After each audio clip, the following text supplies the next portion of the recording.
Here at Phoenix Enterprise Centre, we really have been lucky enough to be continually supported by Copeland Community Fund for the last 11 or 12 years.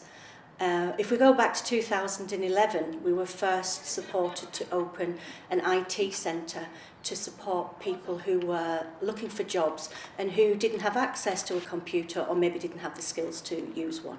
I'm Joanne Crow and I'm the Executive Director at Phoenix Enterprise Centre.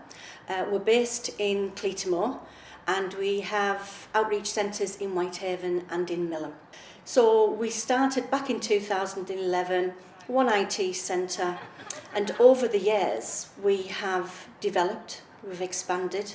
We now have 3 IT centres. So on average we see about 500 to 600 people every year. And people who come into us maybe need access to computers because they haven't got a computer, can't afford one, or they need the support to use it. They can't navigate their way around a computer. And today most things are digital by default. And so if you want to apply for a benefit, if you want to search and apply for a job, you really need access to a computer and the internet. And they come to us as well because they've maybe tried to deal with an issue at home, to do with the DWP Service Centre, for instance. And we've got the knowledge, we've got the hints, we've got the tips to bypass some of those barriers that people meet and to get the solution that they need to applying for that benefit or getting that job. Some people, especially if they go into seasonal work, construction industry, we might find they come back time after time after time. Other people we see once. They just maybe needed CV tweaking, they needed a bit more confidence about doing an online interview, something like that. So we might see somebody once, we might see somebody 10 times. Back in 2020, when COVID hit, we were asked to help people with the supply of food. People who were struggling because of COVID, furlough, the cost of living, and so we started a food pantry and we started to deliver food to people in financial distress. I had hoped back then, by now, that we wouldn't need to deliver this service, but that's not the case. And we've just been lucky enough again to be awarded 3 years worth of funding from Copeland Community Fund, and it encompasses that support around food as well. Currently we've got this awful cost of living crisis, and more people are needing help with food. There is an issue around food security, across the country. We rely heavily on food donations from FareShare, who are a national charity, and they deliver to us every week their surpluses from supermarkets, but even at times that's at risk.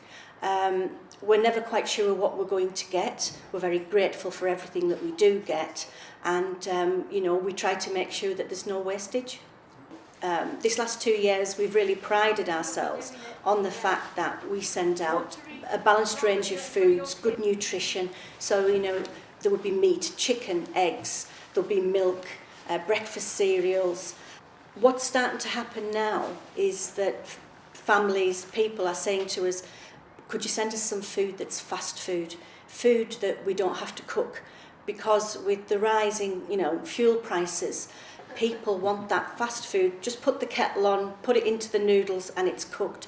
And it really is a contradiction for us because we want to send out healthy foods.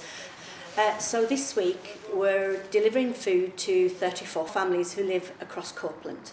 Going back a couple of years ago when we were doing this, we set up the food pantry, and it was important that people could stay in their homes because of COVID. And so we put together a team of volunteers, picker and packers who pack the bags for people, and then volunteer drivers who take that food out. So today, 34 families have got food going out to them, and we've got FareShare will bring the food in on the lorry. Our volunteers will unload that food. We have about 100 trays of food a week that comes in. And then people will pack carrier bags up full of the food, and and the delivery drivers will take that out. So recipients who receive the food can be referred from partner agencies such as CAB, credit unions and such. They're referred to us, we do a light touch financial check, and then as long as they work with us or one of our partner agencies towards that better financial situation, they continue to receive the free weekly food.